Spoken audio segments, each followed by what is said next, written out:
To Be Hero X is the single highest quality anime to come out this season, with the most unique and ambitious power system utilizing social status as its concept. Yes, you heard that right. Social credit is canonically their power system, and that's not even the craziest part. In fact, it's 1,892 miles away from being the craziest part, because the craziest part is that this anime comes all the way from China.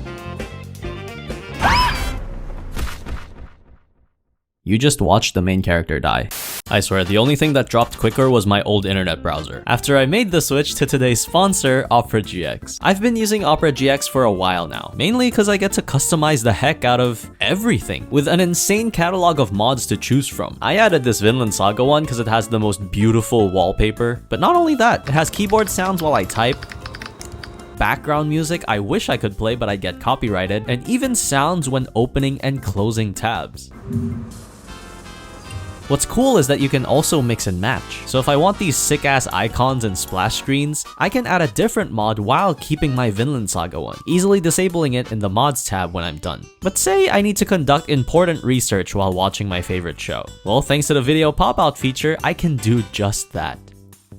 Oh, I see. Everything is made to be seamless, and that includes the transition. With just a click of a button, all the stuff from your old browser will be imported directly to Opera GX. Download Opera GX using the link in the description, and thanks to them for sponsoring this video. Lin Ling is a regular dude who works in marketing for one of the biggest heroes in China, Nice, or as the locals call him, Nice. The problem is, Lin has been struggling at work lately after failing to pitch one of Nice's adverts to his boss, leaving him without a job.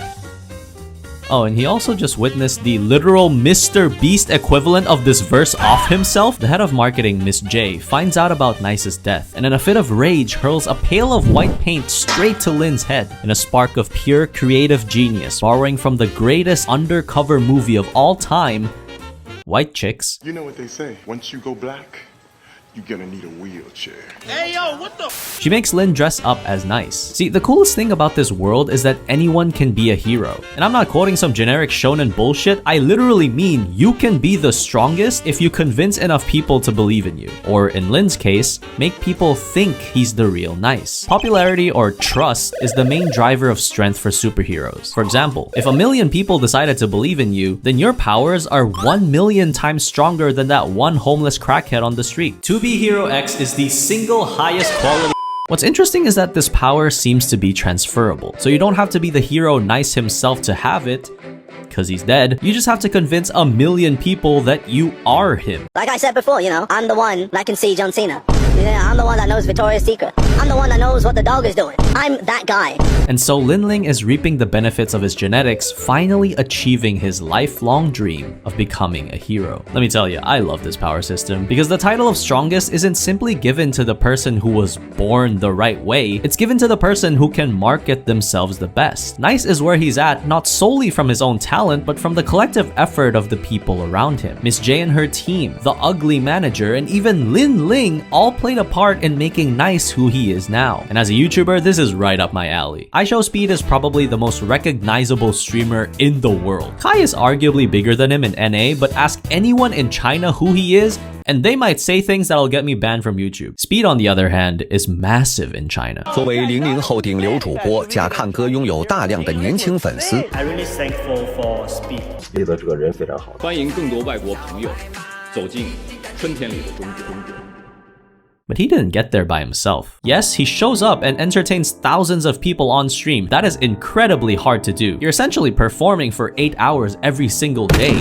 But Speed isn't the one behind the curtains, thinking about his next destination, planning his itinerary, talking to local guides, finding guests to appear on his stream, maintaining proper internet connection throughout, and making sure he doesn't say anything the slightest bit controversial. Maybe I'm not tapped in like that, but the last time I heard of an iShowSpeed controversy was him playing Valorant in 2022. It's a female talking to me right now. Get off the fucking game and do your husband dishes, bitch. If this were the anime, Speed surely would have lost thousands of followers because of this.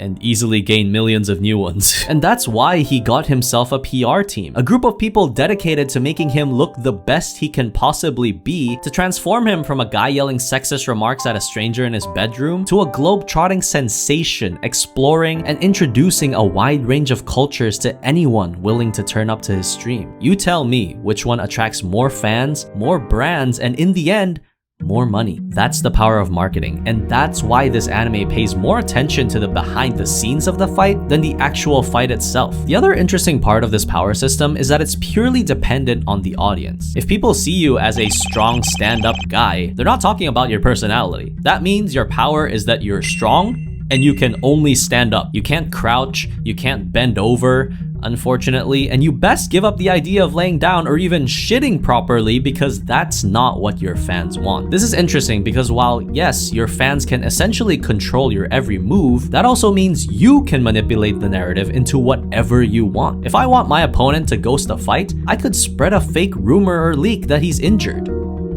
and still get a payout nonetheless. The fight begins before anyone steps a foot outside of their home. Surprisingly, a bunch of my viewers said they didn't like the story of To Be Hero X. I love the story of To Be Hero X. I love it because they basically drop us into the world, giving just enough context, but still leaving a knowledge gap that can only be satiated by curiosity while the story zips past without holding your hand. In a world where fame is power, and power is whatever the audience thinks you should have, I want to know how other heroes are coping with it, how their lives are going, and why they became popular in the first place. To Be Hero X feels different from other superhero shows because a huge chunk focuses on other heroes in the verse. We get to know the story of Moon, a girl who went from being a travel vlogger to an idol to now Nice's girlfriend, and what it's like being a celebrity couple. Firm Man is a guy who can only stand up.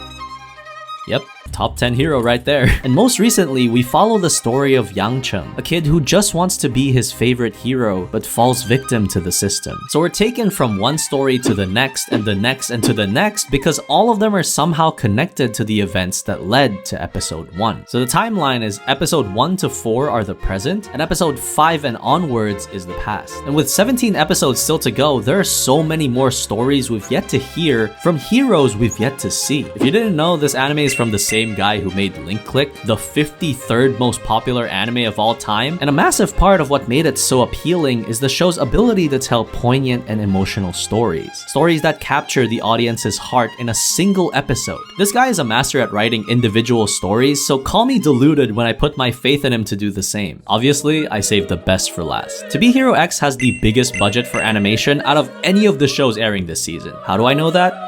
I don't, I made it up. But even I know that having 2 animation studios working on both 3D and 2D animation is a rare sight. T-Bait can't even get one. The episodes seamlessly bounce from 3D and 2D depending on the vibe they want to create. And it's so fucking cool. I've seen someone say that this anime was just copying Arcane. And I'm like, okay, did they do a bad job?